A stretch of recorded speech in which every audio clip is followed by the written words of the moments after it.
Good morning. Our hand today is going to be pocket queens. We are playing 7-handed right now. Folds to me in the hijack with pocket queens. This is my raise first in range. Pocket queens is in there. Pretty big for hijack.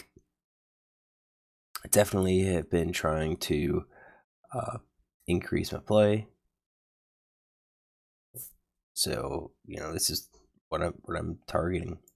Trying to target anyways. Open raise, villain 3 calls. Villain 3 is playing 22-15. He is a guy, just kind of based on his stats, have to pay attention to him. Looks to be tight aggressive.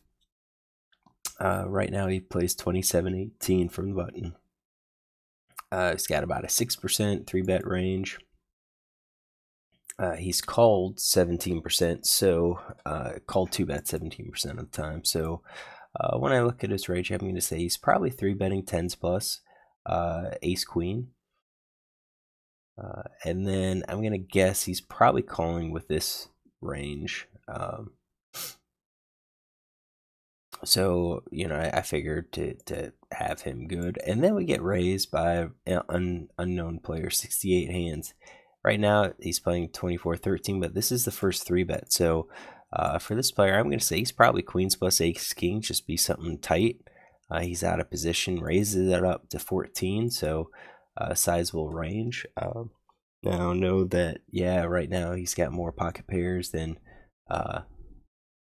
ace king. However, with us having a queen, there's only one combo of queens left. So you've got 13 combos of queens plus, and then 16 of ace king. So it's going to be a little bit more likely that he has ace king in his hand. We are up against a third player. I assume once he calls, if I call, he's probably going to call too. However, with a 3-bet, we could be heads up. This could be a spot to go ahead and 4-bet, and I probably should have 4-bet. I think when we go back to my range, we're looking at 4-betting aces, kings, queens. We kind of figure we're going to be in position. Well, maybe not king. Ace, queen, ace, king, probably king, queen as well. And then we have hands that we call with. So I think ace, queen offsuit we could call. I think ace, jack suited. Let's get these. I think according to hand charts, we're basically 4-betting those hands, and then we're calling ace, queen, queens. We can call these all the way down to maybe like pocket 7s. Could be pocket 6s too, just kind of depends on how far you want to go. I think versus this player, I think I'm getting rid of I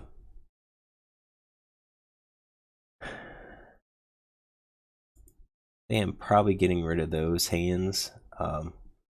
We've got, let's see here, 11 big blinds to call to win 21, so we're almost 2-1. Getting a call, we need to be good about 33% of the time. We're not going to be too far behind if we have an ace and he has, let's say, kings or queens. So I think I'm probably calling pocket pairs. I'm going to probably call these that range and hope to flop a pretty good flop. So I called instead of 4-betting, and then button folds. So I'm going to guess he has one of these weaker cards, probably not a pocket pair. I think if he had a pocket pair, he's continuing. So we take flop. We see 10-4-3. That's actually pretty good because our queens figure to be ahead more often than to be ahead of villain more often. And that is just because he's got 16 of those ace kings in his range. So villain bets, and he bets little more than half pot, which we can't fold, that's for sure. And I'm going to say he's probably betting 100% of his range here, even with ace kings. It seems to be kind of a dry board. It's going to be hard to hit it. Yeah, you could hit a 10, but I think he's going to be betting 100%. And then question is, should we be raising? Should we be calling? I chose not to raise because I don't think we could really represent a huge number of different draws and premiums. I kind of feel like we're going to be at the same situation. We could have some overcards, some undercards. I think if we raise with a flush, we don't want to get, or if we bet with a flush, we don't get with a flush draw. We don't want to get raised. So since we're going to be calling with those, I think we're probably going to be calling with all of our pocket pair plus, and then our flush draws, and I think probably overcards and 2-card backdoor flush draws we probably just give up. So that's what I did, and you can see our equities based on our ranges are pretty close. So 6 of hearts comes out. The idea here is when I called, if villain checks, I'm going to know I'm good. And then at that point, we're going to try to see how we could get another bet or two out of him. It's entirely possible he could have a club. Ace king clubs is definitely in his range. So he did check, and I think when he checks, I'm basically giving up the overpairs. So at this point, I'm putting him on like that ace king 100%.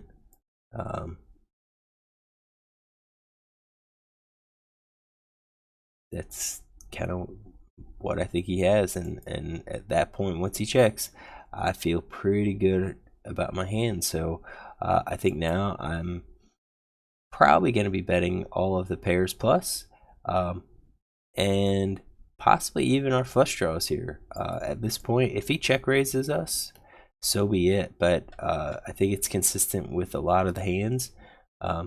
Like 7s to 9s, we're betting for protection. We don't want to see another high card come out.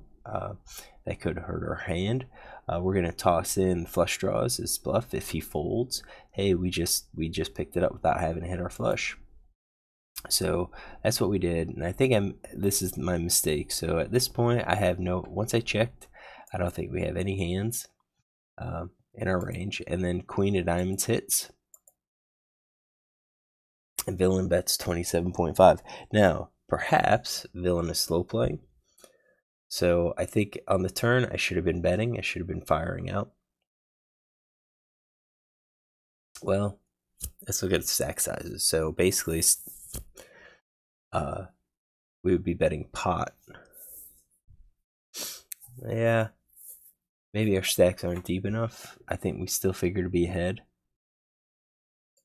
So maybe, let's get a queen.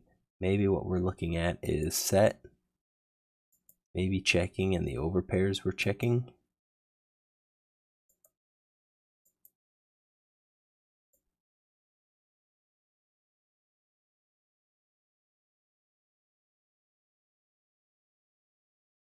Top pair, under pair, we're betting.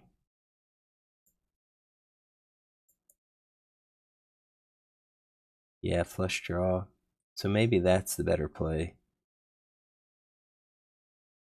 We're betting, so we're checking the big cards because we figure to be way ahead. And at this point, if we bet, he's just going to fold those hands. So what we're hoping for is if we can check, maybe we can get one more bet out of him on the river, maybe as a river bluff with like ace king. All the other hands we're betting for protection because we don't want to see a card like this. Now the queens help us, but if we didn't have queens, that's kind of what we're looking at. So and it's because we don't really have, we can't bet half pot and then follow it up with a pot size bet. So we're going to be limited based on the size of the pot. They're limited based on our effective stacks relative to the size of the pot. So villain does bet 27.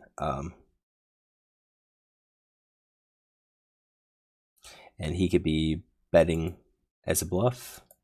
I think we raise. just get it all in. Maybe he thinks we're trying to pick it up. That's all we're hoping for, is that we should be good. We should be 100% good. Let's just hope he thinks we're bluffing, or the off chance that he plays like ace or king, like slows it down on the turn. So he did call. He shows kings, which I think is a little unusual for him to check the turn. Perhaps he was looking for me to bet so he could come in for a check raise and get me to commit all my chips. That is a possibility, and that's one of those.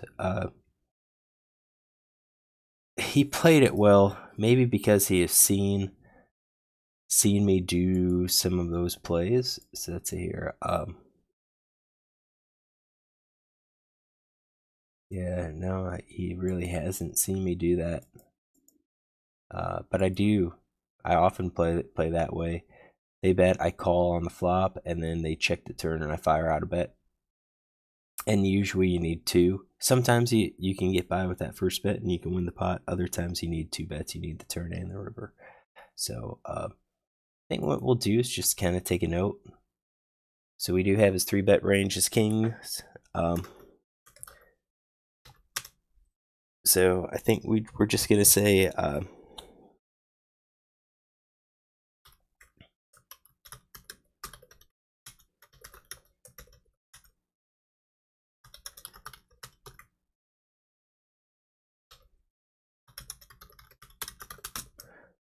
yeah, c-bet flop with king, then check turn, 4 diamonds, 3 clubs. And we're going to put down the board just so we could see it. C-bet flop with kings, then check turn, just so we can see that he is capable of checking turn with a big overpair and try to induce. So took a note. We didn't quite get it, but I think that is a possibility. Once he fires out the river again, it's like, okay, well, maybe he did slow down with aces and kings. And at that point, if he did, we're shoving on the river, targeting those hands. It would be hard for those hands to give up, because at that point, we could easily have ace-queen. And yeah, he'll pay off. All right, hopefully you enjoy this hand. If you do, look tomorrow for another.